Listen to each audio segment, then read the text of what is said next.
Get right to it. First off, with all of the debacle with MSCS and the state intervention, I'm careful not to say takeover because that was controversial there. But yes, so the legislative session, the two different versions couldn't get decided on between the House and the Senate. So now it is stalled, and it would have a 9-member oversight committee if we could get those bullet points up when we can. But 9-member oversight committee made up of Shelby County residents. The House version really gave the governor, and the House and Senate speakers the control over who to appoint, whereas the Senate bill would have given state lawmakers and then the county and city mayor would have been able to appoint one committee member each. They weren't able to get down to one version, but White and Taylor hope to merge the bills after this forensic audit that is scheduled for the district this summer.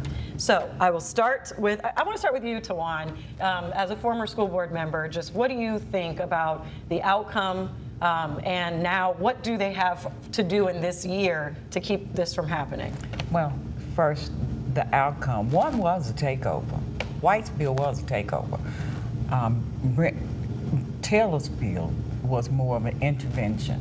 And then White tried to merge some of his points into Brent's bill because I don't think the Senate was ready for a takeover after the failure of the Achievement School District. Mm-hmm. It did not achieve what they expected, and they didn't want that that big mistake in their laps again. So they looked for an intervention. Mm-hmm. However, what really struck me was the duties they were giving the administrative board had everything to do with contracts, finance, and buildings, and nothing to do with academic achievement, pupil-teacher ratio, resources for classrooms, nothing. But everything had to do with contracts.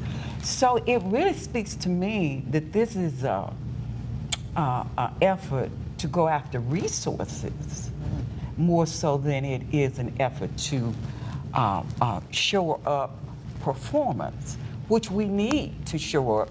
But if we need that, the best person that in the world to do that is Dr. Richmond, who was over our zone schools and made sure we saw gains there better than we saw with ASD.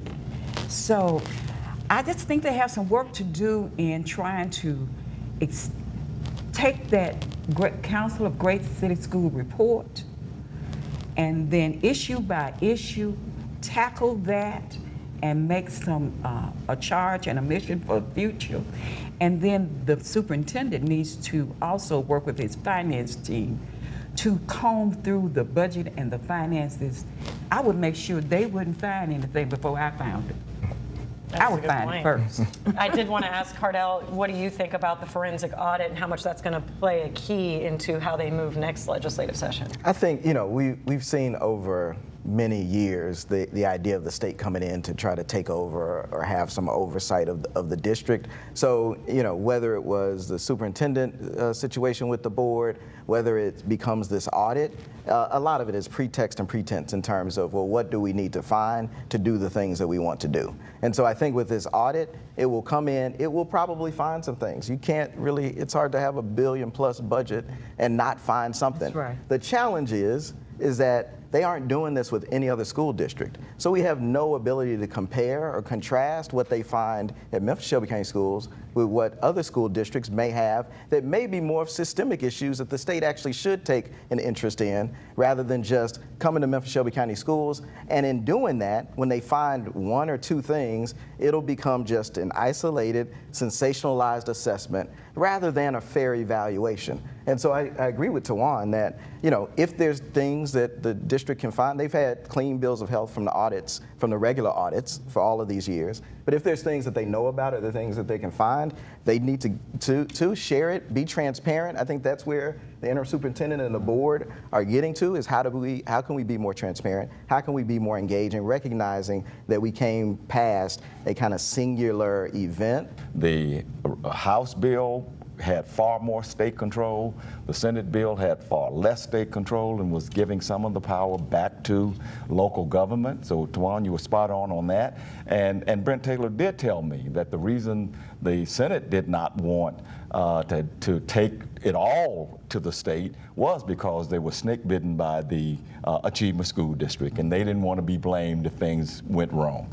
Now, the one thing that was interesting, though, and I asked them, is there anything that the state, that the school board or the school system can do to forestall any of this by the time you come back in January of 2026? And they seem to say no, because they didn't think that the school board had the experience or the expertise, and that's their words, to make the kind of changes that needed to be made. Again, this is my reporter hat here. And so that's what they were saying here.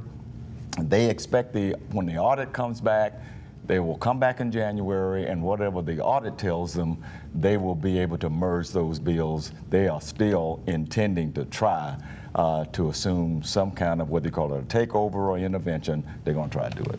So with that, and Tawan, I always want to go to you because you used to be on that board, you know, you used to sit there. So what do you do in the meantime? Like, as a current board member, what would you advise now? I would advise them to stay focused and do their work and be professional about it. Yeah.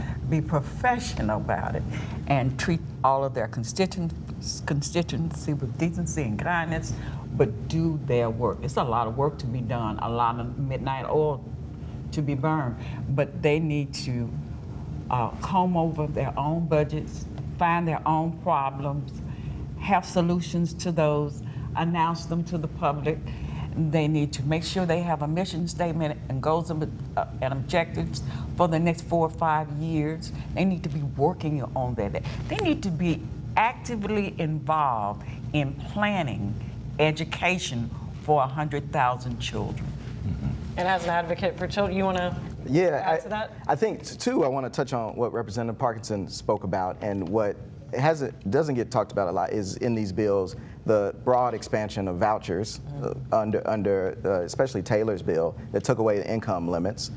So you wanted to focus on a district that has majority economically disadvantaged students, and then take away the income caps on families being able to take advantage of vouchers, and then on top of it, allow charter schools the conversion of any school. So they could pick, I would say, they could take White Station and give it to, what's that school? Hillsdale? Hillsborough. Hills.